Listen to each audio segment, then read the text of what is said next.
There are people who justify this scene. There are people who are completely against it.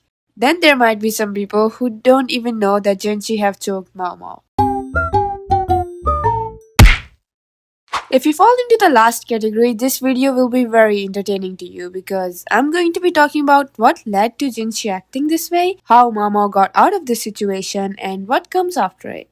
After Shisui's arc, Maomao got back to the pleasure district. A few weeks afterward, she receives a letter from Jinshi, where he basically asked her to prepare for a trip to the west. The same western side from where Lady Gyokyo is from. It's pretty far away, and at least half of the volume 5 is about how they reached there. Once arrived in the desert land of the west, she met with her cousin Lahan, the strategist's nephew and adopted son, and Rikusen, the strategist's subordinate. Though they were kind of there for a different matter, but Lahan tries to bribe Maomao to represent the Lakland for them at the banquets, and she actually agrees. Oh, and the whole ride to the west, she acted like the assistant slash servant, but now at the banquet, she took the role of the Lakland princess. And at that time, banquets were a place to seek out your future partner. So there were some people who came to greet them and had taken some interest in Mama, but she obviously scared them away, without knowing. Many other women were also showing their interest in Jinshi, who by now is revealed to be the emperor's brother. Anyways, I think at the last banquet, Momo come out of the building and sat outside looking at the stars, thinking about the star-crossed lovers and the recent event that took place. It was cold and she was shivering. She thought if she could sneak back to the mansion, but before she get up, she hears someone approaching her.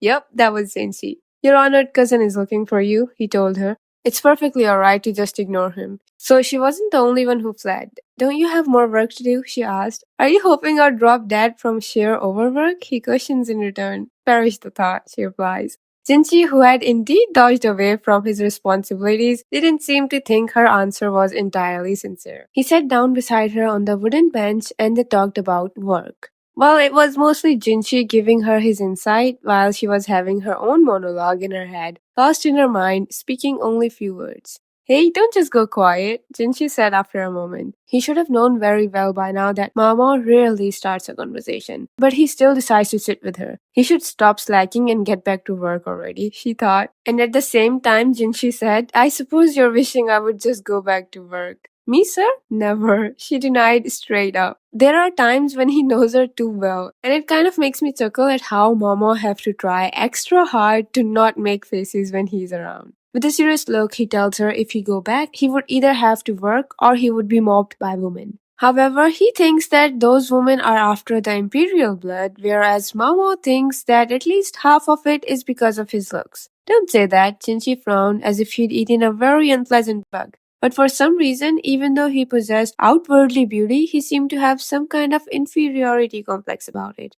His finger brushed the scar on his face and Mamo thought, was he fond of it? Their conversation went here and there until Jinshi said, His Majesty did tell me to try to enjoy myself on this trip, with a slightly twisted smile, and to make a good choice. Mama knew exactly what choice he was talking about. Many women had been gathered here just for that purpose. Whatever choice he made, there would be politics involved. It might affect the very government of the nation. He could strengthen ties with the neighboring country or gain support of the domestic faction. Jinshi's own status might even change depending on what he decides. Still, he'd choose her over any of those things 1,000 times. But she doesn't know that or wants to admit that he likes her. Her perspective was that she was a humble apothecary and nothing more. No sooner did she feel something brushing her fingers than a hand grabbed her wrist. He pulled her until she was palm to palm with his other hand, their fingers intertwined. His long fingers clutched Mama's hand so that she couldn't get away. Perhaps you'd be so kind as to let go of me, sir, she says. But if I let go, won't you run away? Are you going to do something I'll need to run from? She questioned. You do make me want to hit you sometimes. Jinji spoke and looked at Mama like a wild animal hunting its prey. Mama said, not in the face, it would be too obvious. He replies with, I wasn't actually going to hit you. She knew that and she thought that he wasn't the type of person who would lay a single finger on a woman. Is he really? She could feel Jinshi's pulse in the palm of his hand. She looked at those long lashes laying low over her eyes. Those eyes watched her intently, from so close that she could see herself reflected in them. It's not that relevant, but I find it amazing how the author wrote these lines about love. It goes like, the courtesans had a saying, once you know it, it's hell. But the men too had a saying, to know it was exactly why they went there. That word, that simple four-letter word with its O and its E, was sometimes called vulgar and sometimes turned out to be nothing more than a game. But some people say that it was impossible to live without it. His free hand reached for her head and his fingers stroked her hairs. Then they stopped behind her head when he realized that she was wearing the hair stick he had given her. It was a silver hair stick like before, but with a moon and a poppy. She got the moon but questioned him about the poppy. Please, I had this made before we left on this trip, to replace the other one. His voice came from above her, his chin resting on her head, and he was playing with her hairs. The thought of someone seeing them suddenly hits Maomao, and she says, Master Jinshi, please keep your distance. Why should I? He questioned innocently. What will you do if somebody sees us? She tried to reason with him, because they couldn't be the only one who had ducked away from the banquet. Though the trees shielded them from the sight, still there was no guarantee that someone wouldn't happen to pass by them. Jinshi of all people knew exactly why this banquet was being held, she thought, and tried to find a way out. Sir, Concert Lishu is not your niece. You don't have to worry about the closeness of blood, Maomao said calmly. Jinshi's face though grew tighter, but Maomao went on. Wouldn't she be the safest choice? And that was when he snapped. The safe choice like hell. Jinshi's voice in her ear was like a cold blade. His fingers stopped running through her hair and slid down the nape of her neck, curling themselves around her throat. Then he began to press. And as he choked her, she says, it hurts. But he only asks, oh, does it? And continues. Mama was obviously in pain, but Jinshi was only squeezing harder. His other hand, still intertwined with her, worked its way up her back. No, no, he's going to twist my arm out of the joint, she thought loudly. With her throat crushed and her arm twisted, Maomao's face contorted with agony. She must have looked ridiculous, and it's written like she tilted her head back in hopes of somehow managing to get some air, her mouth flapping open like a fish. And there was Jinshi, looking down at her. Until finally he let go, and the aroma of flowers tickled her nose. The hand that had choked her moved to support the back of her head, while his other hand disentangled itself from her fingers, wrapped around her waist instead. He was looking down at her with a satisfied or somewhat victorious expression, as if he saw that the breath had reached every corner of her body now. He wiped away the tear that had come out of her eyes as she struggled to breathe. Catching her breath, Mama was hit with intense anger. She told him, I said that if you were going to kill me, you should do it with poison. But Jinshi said calmly, I refuse to let you poison yourself, tracing her lips with his fingers. You can't pretend that you don't know that you were one of the candidates, as much as I'm sure you'd like to. He wasn't done either. Who was that man anyways? I'm sure you're not a dancer. So he had been watching them. And those two were the big reasons why he had choked her. The third reason could be his way to gain some power over her. As for who Rikyu-san is, he's the person that Maomao had danced with wearing Jinshi's hair stick. He's Lacan's subordinate, as I said, and he've met Maomao before. He kind of reminds me of those sweet guys whose way of caring is act of service and silence. But as much nice as he is, and as much chemistry I see in him and Maomao together, I wouldn't want him for her. And even he himself won't choose Maomao, not only because she's Lacan's daughter, but also because he has seen and noticed how Jinshi was staring at them when he had asked her to dance with him. Not to mention that he also points out the hairstick that she was wearing. It's like everyone knows that Jinshi likes Maomao except for Maomao herself. But that might not be the case. I'm 51% sure that Maomao knew that he likes her. But her habit of staying in denial is just too good. And as for the Lady Lishu, she was among the candidates for his marriage, and even Aruo was in her favor. Though there were some doubts regarding her parents, her father didn't really love her or consider her as his child, which led her to think that maybe she was the emperor's daughter, as her mother, the emperor, and Aruo had grown up together and were pretty close. So after Maomao solved this mystery and proved that Lishu was in fact not the emperor's daughter, she proposed her to Jinshi, while he was with her, playing with her hairs after escaping everyone just to be with her. And let's not forget about the hair stick. It's important to know that in Chinese tradition, hair sticks plays an interesting role. It's kind of like a love token, a sign to show that someone is interested in you. But Mama doesn't completely get that, not even after the last time.